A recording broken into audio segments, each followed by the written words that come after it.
Hey, it's Steady Steve. Please like and subscribe. Please click on the Deck Heroes icon. Click on subscribe. It's 100% free. Blood in, blood out. Don't forget to click on the notifications just so you don't miss any amazing content. We're going to listen to President Trump. It's actually a 40-minute video which I've edited down. Look at this on the left. What is missing from this conversation, this debate, or these kind of conclusions on the war in Palestine? What is missing? There's an American flag, there's an Israeli flag, and there's something that's conspicuously missing. They may have forgotten, I don't know. Let's hear what the Orange Man's plan is for resolving this historic conflict in Palestine. But we'll only be satisfied when all of these problems are solved, and we have the team to solve them, and that's going to happen. And it's going to happen, I think, very quickly. I also strongly believe that the Gaza Strip, which has been a symbol of death and destruction for so many decades, and so bad for the people anywhere near it, and especially those who live there, and frankly, who's been really very unlucky. It's been very unlucky. It's been an unlucky place for a long time. Being in its presence just has not been good, and it should not go through a process of rebuilding and occupation by the same people that have really stood there and fought for it and lived there and died there and lived a miserable existence there. Instead, we should go to other countries of interest with humanitarian hearts, and there are many of them that want to do this, and build various domains that will ultimately be occupied by the 1.8 million Palestinians living in Gaza, ending the death and destruction and, frankly, bad luck. This can be paid for by neighboring countries of great wealth. It could be 1, 2, 3, 4, 5, 7, 8, 12. It could be numerous sites, or it could be one large site. But the people will... Listen to what he's just said. Listen to what he's just said. In terms of Gaza, should not go through the process of rebuilding and then more or less having the whole thing just blown in the air again. Okay? That's what he's saying. In terms of who's blowing it up, there's no solution there at all. Well, he kind of does have a solution. It's kind of like one of these surprise kind of solutions. But anyway, what's going to happen to these 1.8 million people from Gaza? Really, we're talking about Palestinians, right? So what's going to happen to them? Well, they're going to be filtered out into goodness knows how many countries. Maybe it'd be one country, maybe it's going to be 8, 9, 10 countries. Basically, he doesn't know. But they're going to live like refugees, basically, elsewhere. Anyway, let's go from there. Be able to live in comfort and peace, and we'll make sure something really spectacular is done. They're going to have peace. They're not going to be shot at and killed and destroyed like this civilization of wonderful people has had to endure. The only reason the Palestinians want to go back to Gaza is they have no alternative. It's right now a demolition site. This is just a demolition site. Virtually every building is down. They're living on... Sorry, just very quickly. What he's saying is that, yeah, they won't be shot at. They won't be shot at and they can live in peace. That's because they won't be able to go return to their country. Well, they won't be able to return to Palestine. Okay? So listen, it's like, yeah, Palestinians, listen, we've got a great solution for you. You can live in peace. You don't have to be worried about being shot at. But obviously you're not going to live in Palestine. Great solution for you. There you go. There's a Palestinian flag. You must be behind that kind of orange bit in the middle. I'm not talking about the man on the right. They're fallen concrete that's very dangerous and very precarious. They instead can occupy all of a beautiful area with homes and safety, and they can live out their lives in peace and harmony instead of having to go back and do it again. The U.S. will take over the Gaza Strip. No, just a second. He just said they can occupy. I'm gonna go back just so we don't miss it. Don't worry about it. They can occupy a beautiful area. He doesn't know where they're gonna be. He knows where they're not gonna be, but he doesn't know where they are gonna be. They're not gonna be in Palestine. That's it, basically, just to avoid all those bullets. You know what I mean?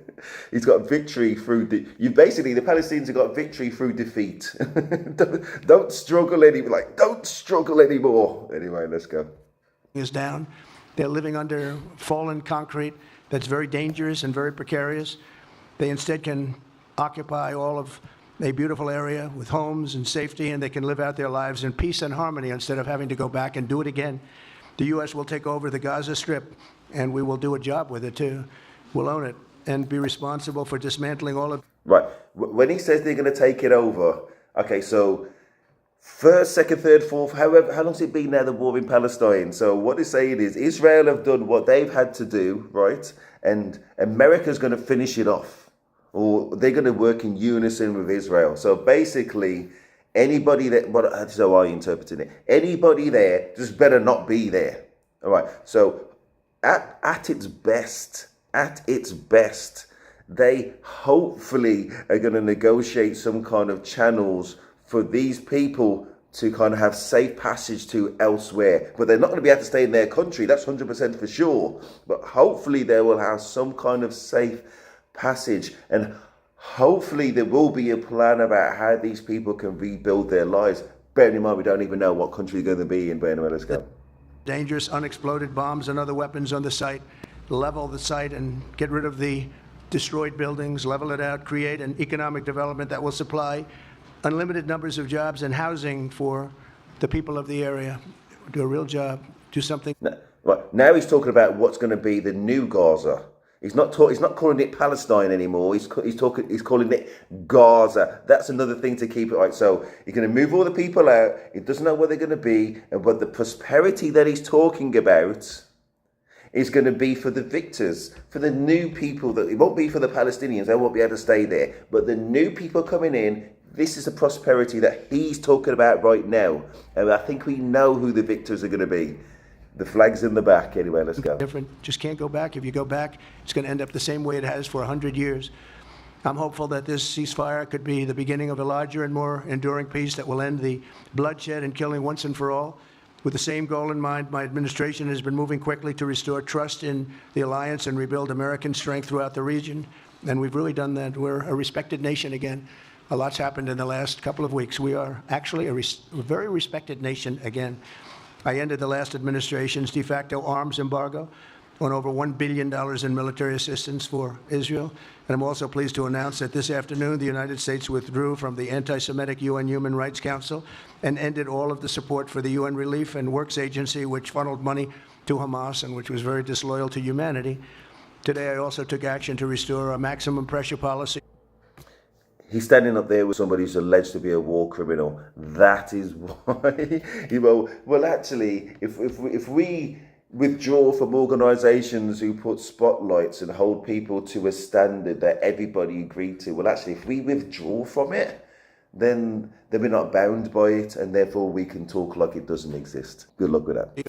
On the Iranian regime, and we will once again enforce the most aggressive possible sanctions, drive Iranian oil exports to zero, and diminish the regime's capacity to fund terror throughout the region and throughout the world. 2 weeks ago, I once again designated the Houthis as a terrorist organization. They're trying to destroy world shipping lanes, and that's not going to happen. And over the weekend, I ordered airstrikes against senior ISIS leaders hiding in the caves of Somalia and took them out. Here in America, we've begun the process of deporting foreign terrorists, jihadists, and Hamas. I did a prediction video, a couple of days ago, and I said into year 2, maybe year 2.5 of this man's presidency, he is going to start a war with Iran. And I've specifically said Iran. If you haven't seen that video, hopefully I'll put the link above. If you haven't seen that video, he's going to start a war, and he wants to have a religious war. This man, this orange guy in the middle, he wants to have a religious war. So if you are historically non-Christian, listen, that clock is ticking. I'm sorry. And I just wish it wasn't true. But anyway, he's going to start a war that people are going to perceive that he's the only one to fix, but he's the one that's going to start it. And I think it's going to start with Iran.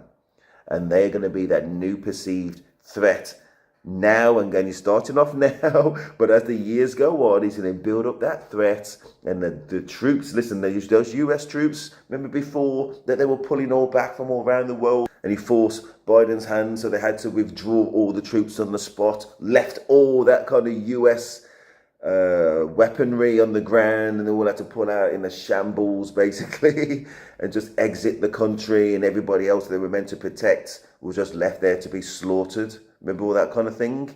Well, that is going to be happening again when we got this military genius going into Iran, and they're going to just clean shop, or at least they're going to. But unfortunately, there's going to be a lot of innocent Iranian deaths as well. Right, we're going to fast forward just so everybody's sanity to the next most interesting bit where they do a Q&A. Yeah, go ahead. President, can a normalization deal with Saudi Arabia be achieved without the acknowledgement of a Palestinian state? That question for you too, Mr. Prime Minister. And Mr. President, given what you've said about Gaza, did the U.S. send troops to help secure the security vacuum? So Saudi Arabia is going to be very helpful, and they have been very helpful. They want peace in the Middle East. It's very simple. We know their leader and their leaders very well. They're wonderful people, and they want peace in the Middle East. As far as Gaza is concerned, we'll do what is necessary. If it's necessary, we'll do that. We're going to take over that peace, and we're going to develop it, create thousands and thousands of jobs, and it'll be something that the entire Middle East can be very proud of. But everybody feels that continuing the same process that's gone on forever, over and over again, and then it starts, and then the killing starts, and all of the other problems start, and you end up in the same place, and we don't want to see that happen. So by the United States, with its stability and strength, owning it, especially the strength that we're developing and developed over the last fairly short period of time, I would say really since the election, I think we'll be a keeper of something that is very, very strong, very powerful, and very, very good for the area, not just for Israel, for the entire Middle East, very important. And we'll, again, have thousands of jobs, and there'll be jobs for everyone, not for a specific group of people, but for everybody. Think of this now. I mean, this orange man on the right, he's been talking about taking over Canada. He's been talking about taking over Greenland. Now he's literally talking about taking over Palestine. Just doesn't want to say the word. I don't think he ever says the word Palestine. He's taking over Gaza. The US is going to take over Gaza, and they're going to build it up. They're going to flatten it. And he says those words. They're going to flatten it and build it up to be something. It's just that the Palestinians can't be there, because you've got this cycle of people being killed, not to protect them at all, other than from their exclusion. Interesting. I did say in another video, this man is going to launch a war, and their allies, the ones who could protect the innocents or try and guide this thing or put limits on it, are just absent. But this is where it starts. Palestine, gone. Not even the mention of Palestine, gone. Iran will be next, gone. Who's going to stand in the way? Well, the people who could aren't. And the only sense I can put to it is I think they know that this is an irresistible force. So they have to be puppets.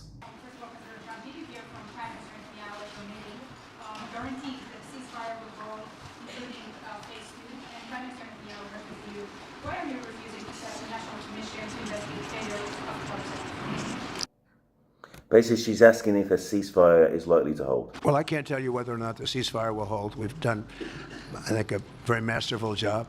And we weren't helped very much by the Biden administration, I can tell you that. But we've gotten quite a few hostages out. We're going to get more out. But we're dealing with very complex people.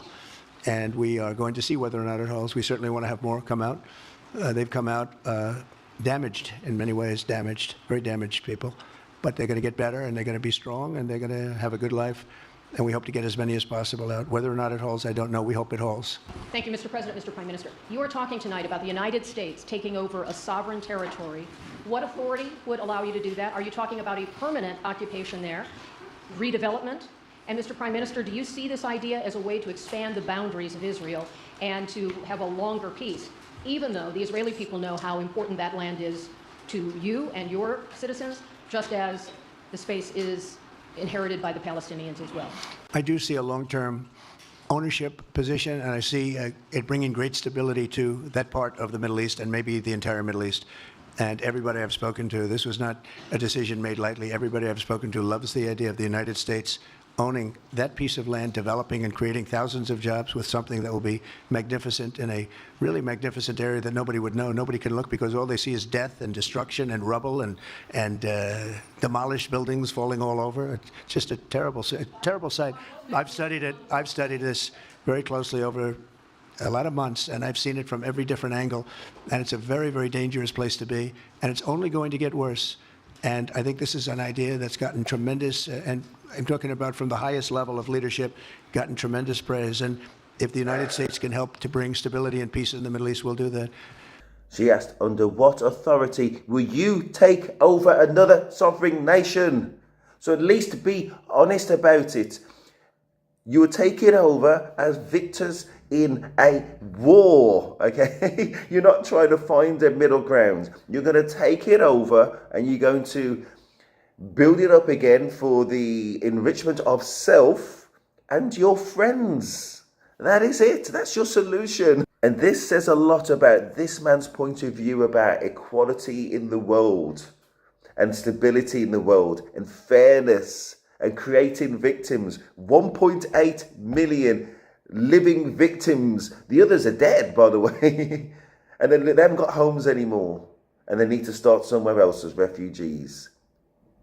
Thank you for him to avoid this cycle of them having to be killed. Thank you very much. You just said that you think all the Palestinians should be relocated to other countries. Does that mean that you do not support a two-state solution? It doesn't mean anything about a two-state or one state or any other state. It means that we want to give people a chance at life. They have never had a chance at life because the Gaza Strip has been a hellhole for people living there. It's been horrible. The Hamas has made it so bad, so dangerous, so unfair to people. And by doing what I'm recommending that we do, it's a very strong recommendation, but it is a strong recommendation. By doing that, we think we're going to bring perhaps great peace to long beyond this area. And I have to stress, this is not for Israel. This is for everybody in the Middle East, Arabs, Muslims. This is for everybody. This would be where they can partake in terms of jobs and living and all of the other benefits. And I think it's very important. It just doesn't work the other way. You know, you can't keep trying. Has been going along for so many decades, you can't even count. You just can't keep doing. You have to learn from history. You can't keep doing the same mistake over and over again. Gaza is a hellhole right now. It was before the bombing started, frankly. And we're going to give people a chance to live in a beautiful community that's safe and secure. And I think you're going to see a tremendous outflowing of support. I can tell you, I spoke to other leaders of countries in the Middle East, and they love the idea. They say it would really bring stability, and what we need is stability. Yes, sir, please. Yeah, the question was, do you support a two-state solution? It's a yes or it's a no. Well, we know the answer from what came before. It's no, you don't.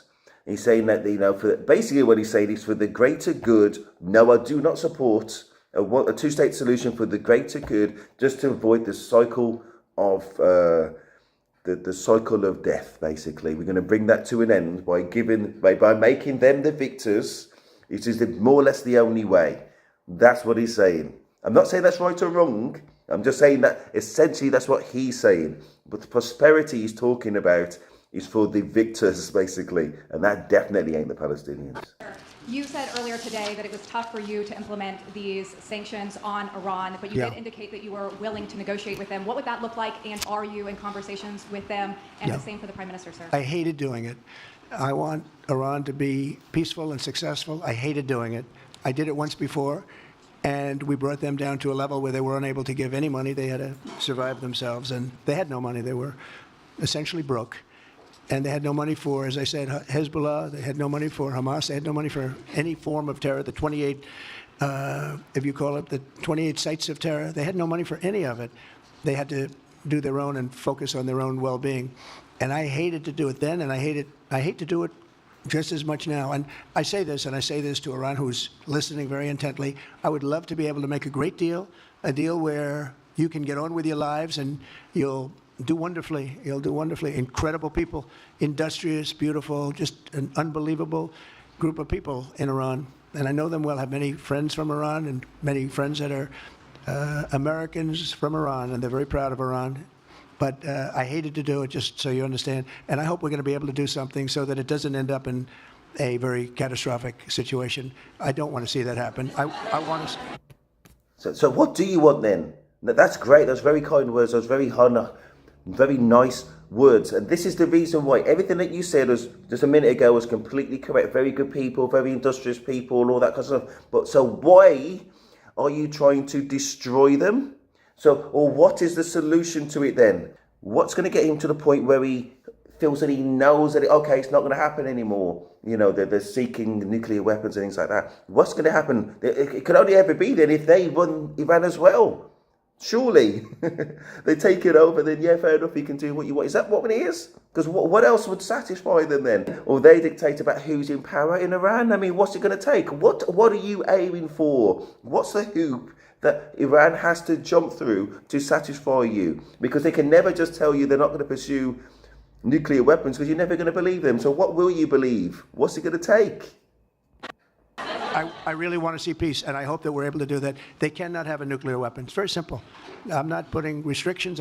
They cannot have one thing. They cannot have a nuclear weapon. And if I think that they will have a nuclear weapon, despite what I just said, I think that's going to be very unfortunate for them. If, on the other hand, they can convince us that they won't, and I hope they can. It's very easy to do. It's actually very easy to do. I think they're going to have an unbelievable future. Yeah, please.